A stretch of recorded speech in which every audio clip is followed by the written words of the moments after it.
खुलुमबाय स्टुडिय'आव आं रमेन बर'। धेमाजि जिल्लानि सिङाव थानाय गगामुग हालामनि मिंमां नलबारि गोजौ फरायसालियाव दिनै बिदाय फोरबो फालिदों।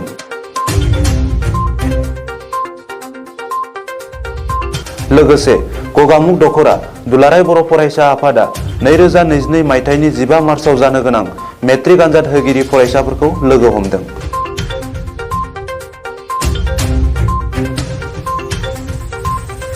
बे हाबाफारियाव धेमाजि जिल्ला दुलाराय बर' फरायसा आफादनि बोसोनगिरि शिबराम बसुमतारीजों लोगोसे सोलोंथाइ नेहाथारि नीलाचरण स्वर्गियारियाबो बाहागो लादों।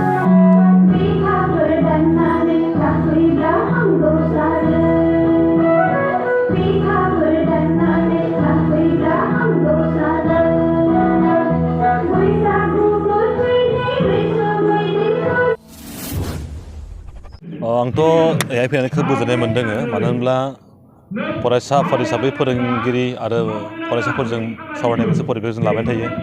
आरो बे समाव नोलोबारि गोजौ फरायसालिनि बे थाखो 10नि बिदाय होनाय बा मेट्रिक परीक्षा होनो गोनां फरायसाफोरखौ लानानै फोरोंगिरि सारमोना जिबायदि एवारनेस लादों बा बिदाय दिनै होगोन, बे आंखौ लेंहरनायनि थाखाय आं मोजां मोन्दों। आरो बेयाव जों सावरायनानै मोजां मोन्दों। आरो खोथाया जाहैबाय मा, बेहाय फरायसाजों लोगोसेयैनो दिथागिरिफोर फैदों। बेनि थाखाय जों सावरायनो खोब मोजां मोन्दों। आरो जोंहा बुंनो थाङोब्ला बर' मिडियामनि गेजेराव अल आसामाव बे मिमां नोलोबारि गोजौ फरायसालिया खोब मोनसे नाम दङ। आरो धेमाजि जिल्ला हिसाबैनो बे नोलोबारिनिफ्राय बांसिन फरायसाफोरा सेथि थाखोआव उथ्रिनो हादों। आरो जों मिजिंथिदों नैबे बोसोरावबो नोलोबारि गोजौ फरायसालिनिफ्राय साबसिन मोजां मोनसे रिजाल्ट मोनगोन। आरो आसामनि गेजेराव बर' बिजों हिसाबै मोजां मोनसे फिथाइखौ मोनगोनखौ जों मिजिंथिदों। आरो जोङो आवगोलबो जों बेहाय फैदों फरायसा आफाद हिसाबै सावरायफैदों। आरो मोनसे मोजां परिबेकखौ जोङो मोनगोन होनना जों मिजिंथिदों। आरो जों बेखौनो खावलायदों जे फरायसाफोरा दिनै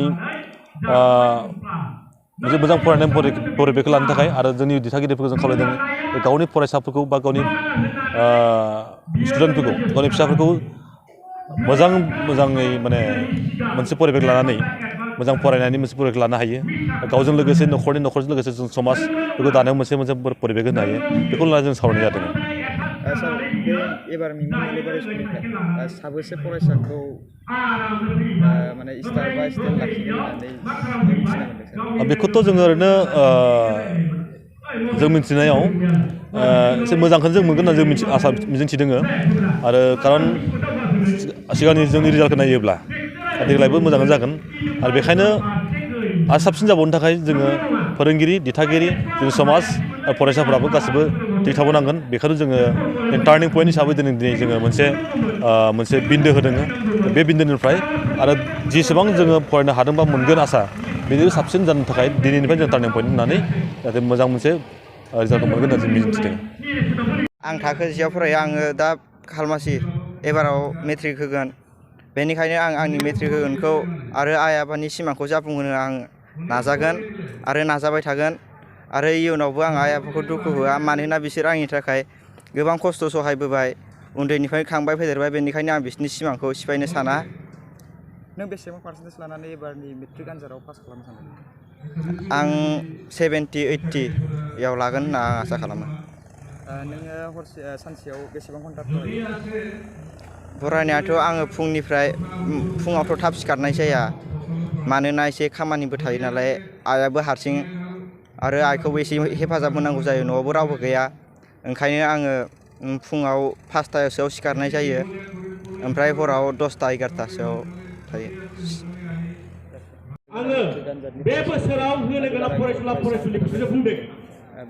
बिमा बिफाया जेसेबां सांग्रां जायो, गिबियावनो निउस लाइभ, जाय फरायसाया बे बोसोराव रिलाइभ निउस 24नि नोंथांमोननिसिम आं गोसो गोरबोनि साबायखरखौ बावग्रोबाय। बेयो दिनै 2021 आरो 2022 सोलोंथायारि बोसोरनि देग्लाय क्लास 10आव थानाय फरायसा फरायसुलिखौ दिनै बिदाय होनाय मोनसे फारिलाइ। बेयाव दिनै क्लास 10नि जायफोरा मेट्रिक आनजाद होगोन बे फरायसा फरायसुलिफोरखौ मोनसे बोसोन होनायनि गेजेरजों बिसोरनि सोलोंथाइ जिउआ साक्सेस जानायनि नोजोरखौ लानानै दिनै जोङो मोनसे बिदाय मेल फाथिदों। बे बिदाय मेलाव जोङो धेमाजि जिल्ला बर' फरायसा आफादनि मानगोनां बोसोनगिरि शिबराम बसुमतारी आरो सुबनसिरि कलेजनि बिबुंगोरा नीलाचरन स्वर्गियारि बिथांमोनखौ जोङो हांख्रायनानै लाबोदों जाहाथे जोंनि जाखांबोनाय फरायसा फरायसुलिफ्रा बिथांमोननि गोसो गोरबोनिफ्राय माखासे सोलोंथाइनि बाथ्राफोरखौ मिन्थिना मोनो। देग्लायनि बोसोराव जोंनि फरायसालिनिफ्राय 102 सा केन्डिडेट मेट्रिक आनजादखौ